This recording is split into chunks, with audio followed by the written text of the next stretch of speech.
This week on the podcast, we have a very special guest, Kelly Harvill, who's been in the TPT space for a very long time as a product photographer and a mock-up specialist. And today she's going to be sharing some tips for getting your mock-ups on TPT to look more realistic, to look more branded, and to better represent the quality of your resource overall. I cannot wait for you guys to meet Kelly. Hey, Kelly, how are you? I'm great, Lauren. How are you doing? I'm fantastic. I'm so excited to have you on the podcast. We were kind of chatting before we started and said like we've both kind of seen each other around for so long, but we've never officially met. So it's really cool to have you here. Yeah, I feel like I know you because I listen to it in the car on the way to school or on the way home from school. And so it's so fun to actually see like a moving face instead of just a photo. That's awesome. So you're going to be sharing everything to do with mock-ups today. You're like the mock-up queen. And you have an incredible membership for teacher authors, which I'm sure we'll talk about later on in the episode. But you do so much to make mock-ups realistic and accessible for people, for teacher authors. And so I'm really excited to have you talk about that today. First, can you just start by just introducing yourself, telling everyone a little bit about you, who you are, and kind of what you do? Sure. I'm Kelly. I'm from Speaking of Images, and I'm a school-based speech language pathologist. I currently work in schools on an assessment team, a preschool assessment team. So my entire population I work with are between the ages of 2 and 5, and they're my favorite people.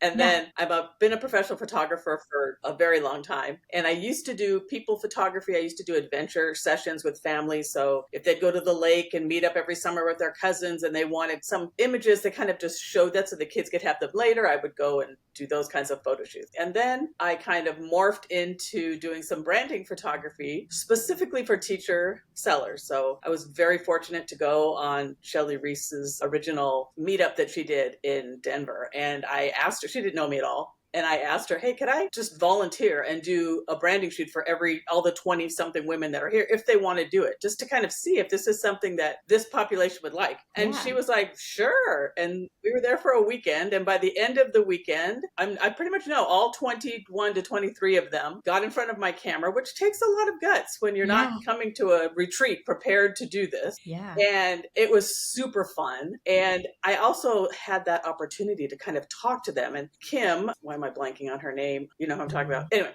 she did a whole presentation on cover photography. Yes, I'll think Kim Miller. So she did a whole presentation while we were there on product photography. And so we kind of morphed together and we had conversations with everybody that was there. And we were asking them, what's most challenging for you in your product photography? And a lot of the women there said, I'm really intimidated by the photography part of it. So by the end of the weekend, I was kind of showing them examples and said, well, what if I could shoot kind of backgrounds like this for you, and then you just had to drop a PNG or a screenshot in? Would you be up for that? And they're like, yeah. So that's kind of how it all started. I love that, which kind of takes us into like what a mock-up is, right? Which is just shooting the background and then layering images on top of that. So can you talk a little bit about that? Like pare it way down for us when we're talking about a mock-up versus utilizing a mock-up that's already created versus styling and shooting your own product photography.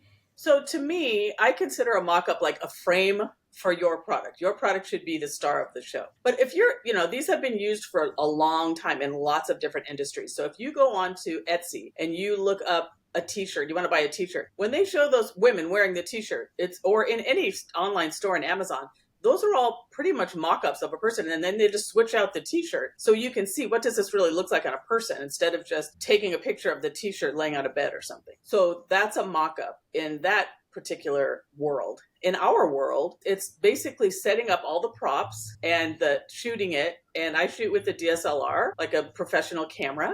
And so that the lighting is good, the styling, there's something to do with styling. It's not just throw some pencils down and it's going to look professional. The whole idea of it is to make life easier for the teacher seller, because you don't have to be every single job. We feel like we do. We have to be the marketer. We have to be the creator. We have to be the photographer. We have to be the YouTube star, all of it. Yeah. So I'm just trying to take some things off of those sellers' plates. And that's the part I like to do. So that's, to me, what a mock-up is. It's a frame for your product, but your product should be the star of the show and not drowning in a lot of props. That's my professional take on it. I love it. So when we're talking about mockups, there are a couple of words that we typically use when we're talking about them. Like you mentioned one earlier. You said your PNG, and then another one would be like a movable piece that I hear a lot. Can you talk about what those two things are? Sure. So when I say mockup, I think of just of like a background piece, so that all that the seller has to do is, if they have a digital product and they're doing boom cards, let's just say. So their end user students are playing these on an iPad. So they want to show them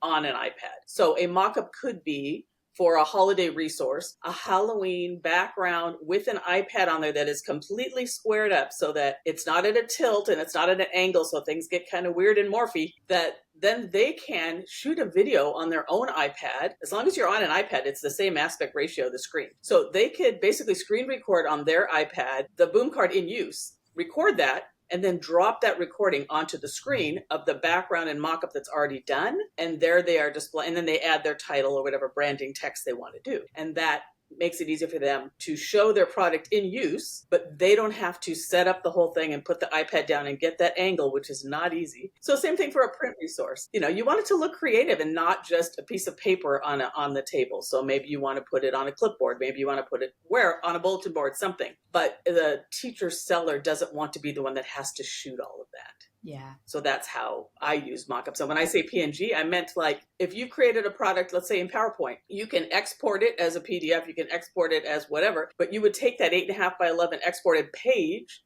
and drop it into the mockup. Almost like the picture of your product, taking like a digital picture of your product and laying it on top of the mockup to look like it's your page that's on the desk. Yeah. And then with movable pieces. Then you asked about movable pieces. Yeah. So the movable pieces I sell separately. Like to me, a movable pieces is a photo that has the background removed. So that if you wanted to zhuzh up your image with some kind of pieces that relate to what you're using. So let's say it's a printed product and it's a task card, right? So you've already dropped your screenshot of a task card into the mockup of the task card box, but you are a kindergarten teacher and you use those little colored bears for this particular activity. That's a manipulative you might use. If you have movable pieces that you have access to of those little bears, you can then layer those on top of the image. And then when the kindergarten teacher is searching for things, it triggers in her mind, oh, I already have those in my classroom.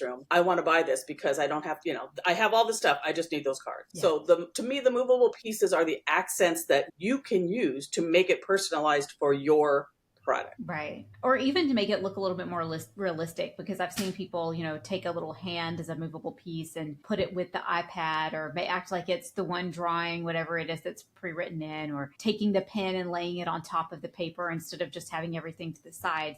So many options with these mock-ups. When it comes to time and a time commitment, I know everybody's going to be different. Like when I was trying to shoot my own product photography way back in the day, before I realized I had zero natural talent for that and it was not going to work, it would take me hours to print, stage, photograph these very out of focused, extremely yellow pictures, So when we're talking about the difference between getting, like, say, a high quality photograph of your product versus creating a realistic looking mock-up, what are we talking about here? Time difference wise, what's the time commitment like? Well, I think there is some technique involved. Like you kind of have to get the basics down of some technique to make it look professional.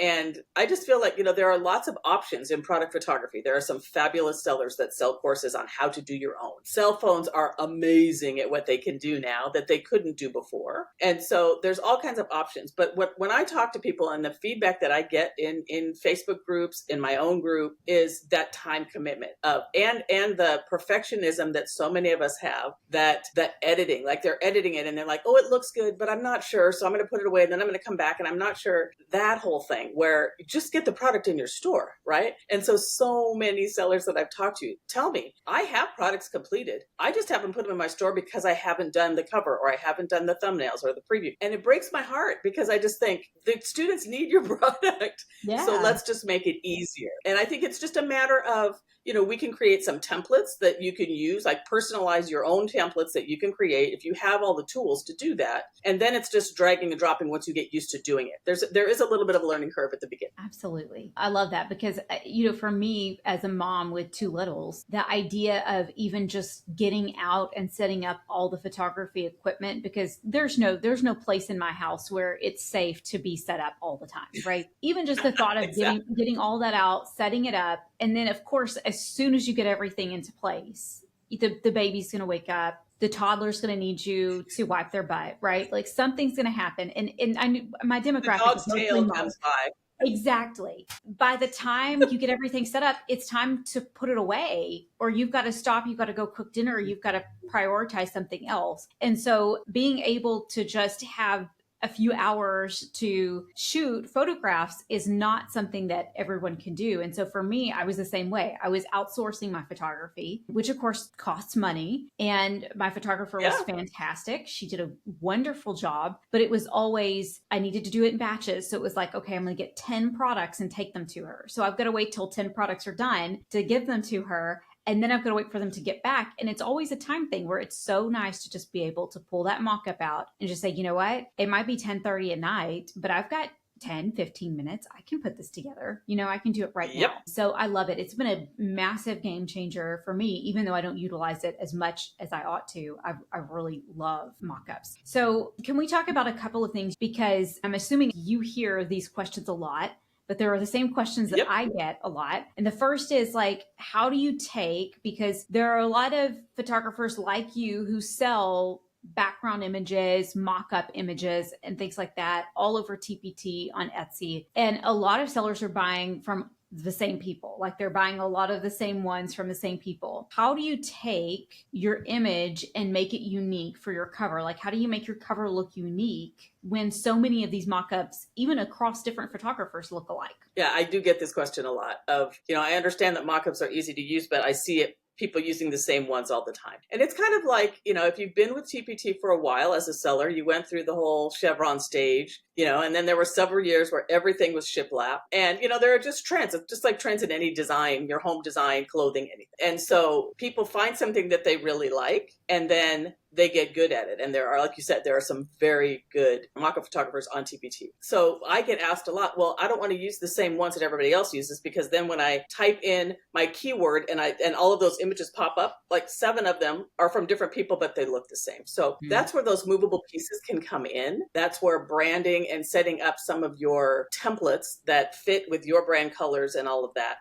And with your product that you're selling, a different product line. I am not one who thinks that everything in the store should look exactly the same when you go to someone's store. I think it should look recognizable, but it's kind of the same thing. Everything looks the same, and what's going to stand out? So maybe you have a look for a product line so that when people really love your product line, they know what to look for. And those movable pieces can really help with that, because if you have the right tools, if you have a toolkit is what I call it, with all of the options that you can do, and you've learned the technique of how to layer on those movable pieces, like you talked about with the hands. Maybe it's a child's hand that's writing. Maybe it's a child's hand that's holding a globe for Earth Day. All of that, but you need to have access to, and you can't find those in camp. You might be able to find some now, but in terms of specific to educators, they're hard to find. Right. So if you have the toolkit, and there are movable pieces that are sold on TPT that you can access, and then I have them in my membership too. But that's kind of how I teach my members how to make things look more like you, like Absolutely. like what your brand is. Absolutely. Absolutely. Because I know there are people, we mentioned a particular photographer before we were talking, or I mentioned a particular photographer before we started recording, that I recognize her work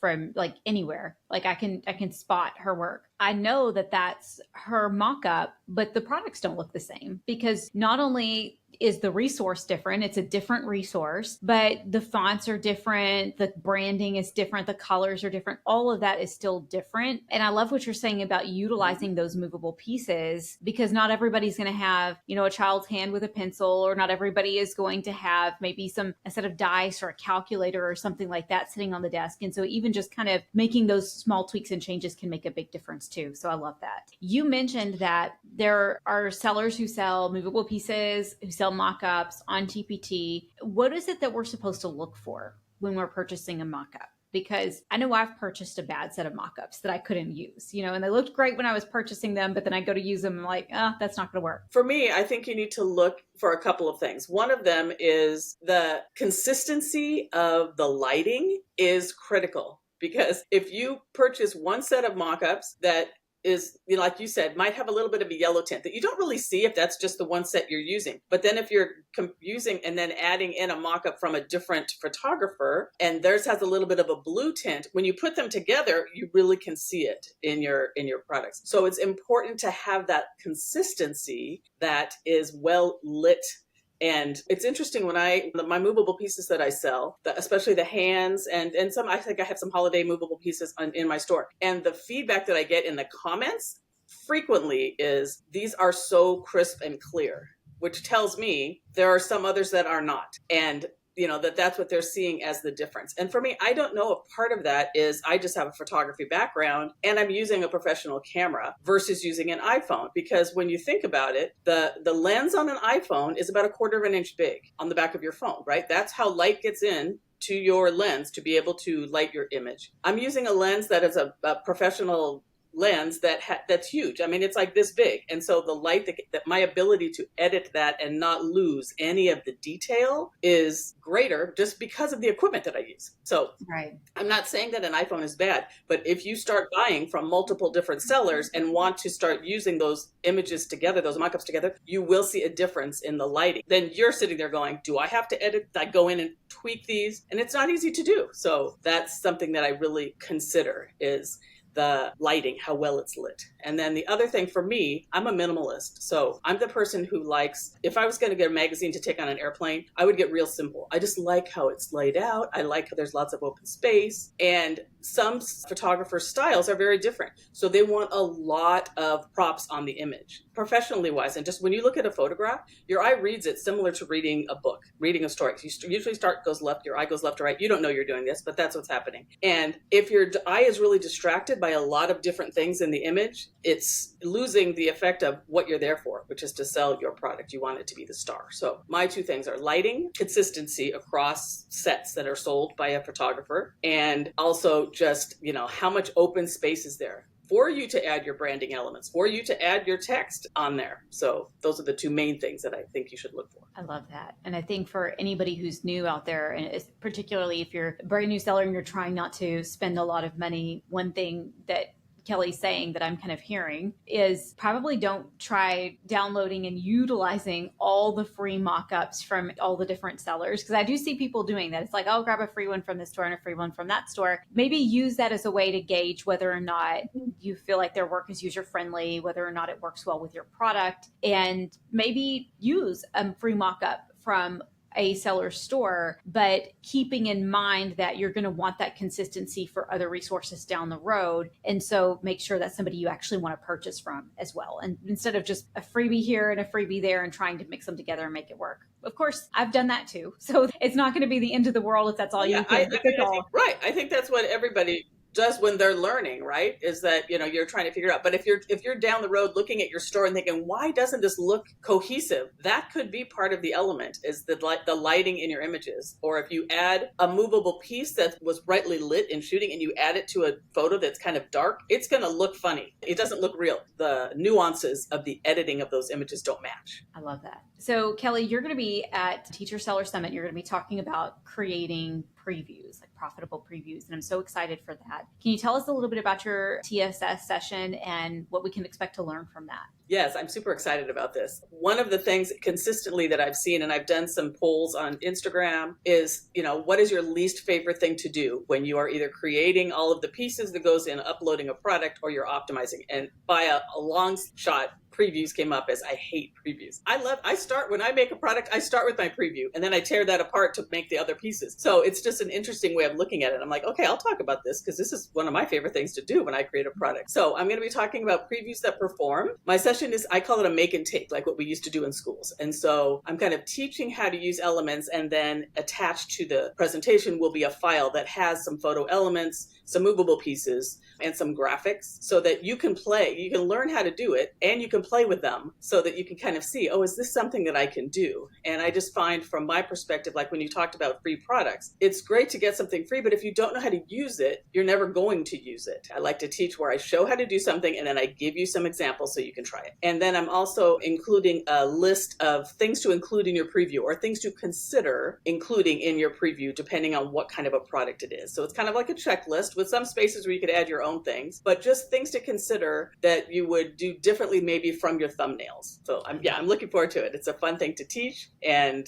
I went to the summit last year. It was fantastic. I'm still watching some of the ones from last year because I bought the pass. And so it's like, I could see, and I found a lot of new people to follow from that summit. So it was, I'm really excited about it. I love it. Well, I'm so excited that you're going to be there and super excited for your session. Can you tell everyone in the meantime where they can find you and learn more from you? And also tell us a little bit about your membership too. Sure. So you can find me on Instagram at Speaking of Images. And every Friday I do what's called Free Photo Friday. So I do 2 images that you can screenshot that a lot of people will use for their Instagram. So it's kind of just makes it easy. If you want to do a poll, if you want to do a question, I give you a couple images you can screenshot and use right away or save, whatever you want to do with them. I also have a free Facebook group that's called Mockup Mastery for TPT sellers. And the point of that is kind of similar to this make and take that we'll do at the summit is I pick a topic based on what people have told me generally from the membership. And we learn how to do a new technique. And then you can have access to some images to try that out. So I've been doing that for a few years. I took a big hiatus in 2023 because I hit a burnout big time trying to work on a membership, trying to work on TPT, working still in the schools. And I just had to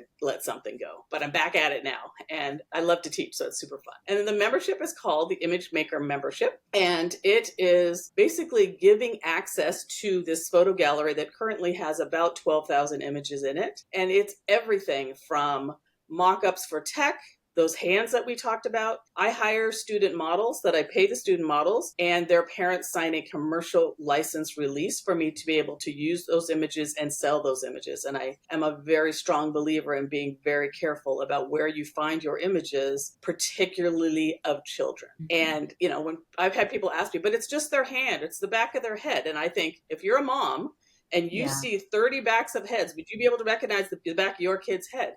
And I've never had a mom say no. So that mom should know that their child's image is being used for a commercial purpose. So that's just something I feel strongly about. I'll get off my soapbox now.